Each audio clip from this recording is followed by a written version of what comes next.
أنا أحمد عبد الحسين، رئيس تحرير جريدة الصباح. بخصوص الأسئلة التي وجهتها حضرتك الآن. السؤال الأول، يعني يهمني أن أوضح أننا لم نجري أي استطلاع. هذا الاستطلاع المنشور لم تجريه الصباح. هناك مركز للدراسات هو الذي أجرى هذا الاستطلاع. كل ما فعلناه في الصباح أننا تابعنا هذا التقرير ونشرناه، ونشرنا مع آراء مخالفة للاستطلاع. كانت هناك آراء يعني مضادة للاستطلاع بالكامل، لكن يبدو أن الأخوة الغاضبين لم يقرأوا التقرير بالكامل، وإنما اكتفوا بقراءة العنوان فقط للأسف. السؤال الثاني، ما أهدافنا؟ لا أهداف بالتأكيد، يعني لا هدف من وراء ذلك إلا المتابعة الإعلامية. وأعتقد أن هذا هو جوهر الصحافة، أن نتابع الملفات، حتى الملفات الشائكة، ملفات ذات الحساسية العالية، لكن بشرط أن تتوفر شروط المهنية. وأعتقد أن التقرير يعني كان متوفرا على هذا الشرط.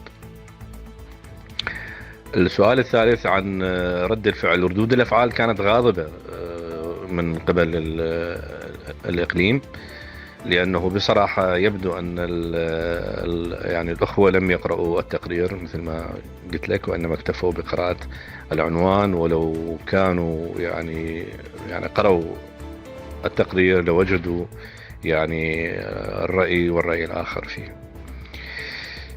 السؤال الرابع، يعني أعتقد أن ما يريده الكرد يقرره الكرد، لا يقرره لا صحافة ولا الصباح ولا أي واحد آخر. الكرد هم الذين يقررون ما يريدون. نحن يعني لسنا من الأطراف يعني في ذلك. نحن مجرد ننقل ما يحدث في الساحة، لا أكثر ولا أقل.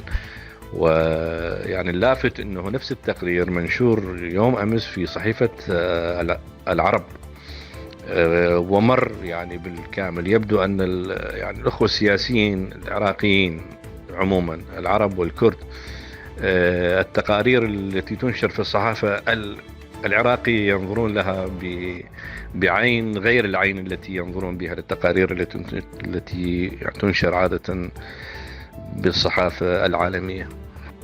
السؤال الخامس، طبعا بالتأكيد يعني كردستان لها كل الحب، وهي جزء أساس وعزيز وغالي من الدولة، ولهذا فنحن نتابع القضايا الكردستانية أولا بأول، يعني على كل الأصعدة، على الصعيد الشعبي والصعيد السياسي أيضا.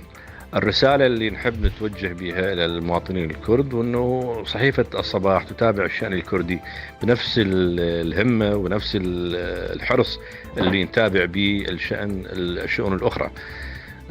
وبالتأكيد كل ما يهم المواطن الكردي فنحن ملزمون بأن نغطي ونتابعه. تحياتي وشكرا لك.